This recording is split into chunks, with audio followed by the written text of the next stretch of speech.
we put up a clip, should Dundalk move from Oriel Park. It got a lot of feedback, especially on TikTok. I mean, obviously the rival supporters slagging it about how poor it is, but a lot of Dundalk fans who are kind of looking for that move to be made at this stage. And as you said, it's very expensive. So I did kind of give you an idea of the question that I was going to ask you. The likes of Dundalk and Drogheda, it's fair to say the two grounds aren't of great standard. Is it ever a thought in the head to say that a ground share would be possible? I wouldn't like to see it personally, and for the reason that, and maybe you have to be down here to sort of appreciate it, but there's a intense rivalry between the two towns that goes beyond football. They're not at all linked. They might be in the same county, but they may as well be. I often comment, you go abroad and most people, where are you from? I'm from Dublin. Where are you from? I'm from Kerry. Where are you from? From Cork. People from Louth say I'm from Dundalk or Drogheda. Right. It's that sort of place.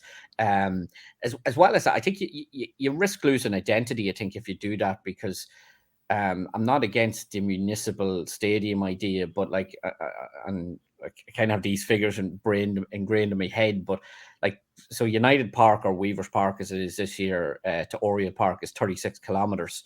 If you take something like, say, Tolka Park, which I think is the most northerly Dublin ground in the league, to, say, the Carlisle grounds, which I know is technically in Wicklow, that's 24 kilometres. Right. It's a shorter distance.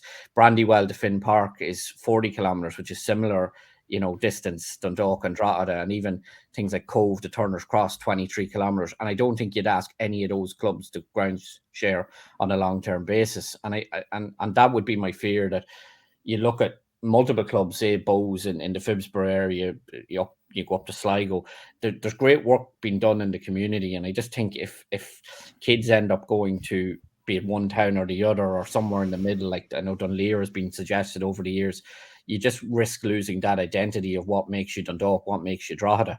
I think the biggest tragedy of all this is that, we're now in 2023. There's a 14,000 seater stadium being built in Dundalk for Louth GAA, that is potentially going to be open next year.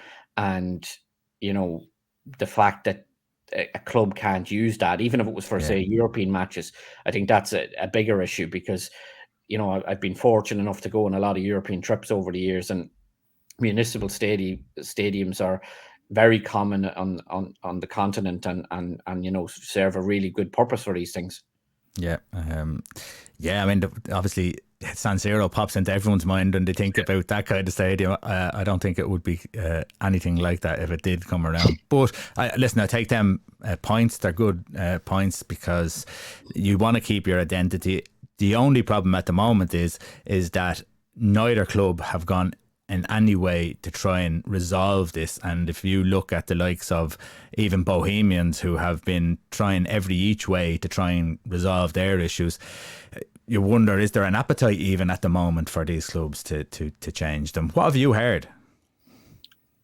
It's something that's constantly on the radar of both clubs. I mean, the Dundalk fans and the Drogheda fans will always defend their home to some extent, but it's, it's not ostrich with the head in the sand either. It's, it's on the radar. It's so, that's what I'm saying. I don't envy any owner tackling it, because I can only imagine the sums involved would be absolutely enormous. We've seen some of the figures quoted for the likes of, say, Daleyman Park, the original version, when Shells were due to be part of it. And you're talking, was it 30-40 million, for something that wouldn't even have reached, say, category 4 UEFA level.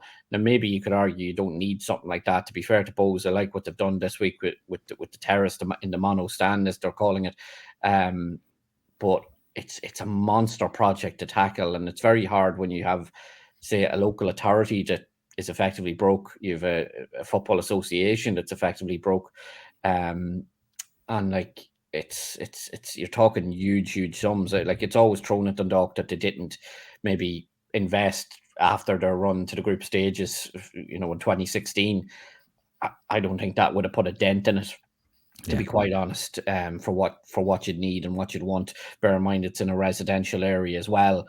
But it has to start somewhere. I think I've constantly sort of said to myself, I'd love to see plans drawn up, something that people can get behind. Maybe it's a, you know, start or main and dessert sort of option where you've A, B, and C, and this is what maybe 10 million could get you, this is what 20 could get you, this is what 30, and start working towards it. Because one thing that Dundalk have fallen really down on in recent years, I think, has been on the fundraising front. Have done effectively nothing.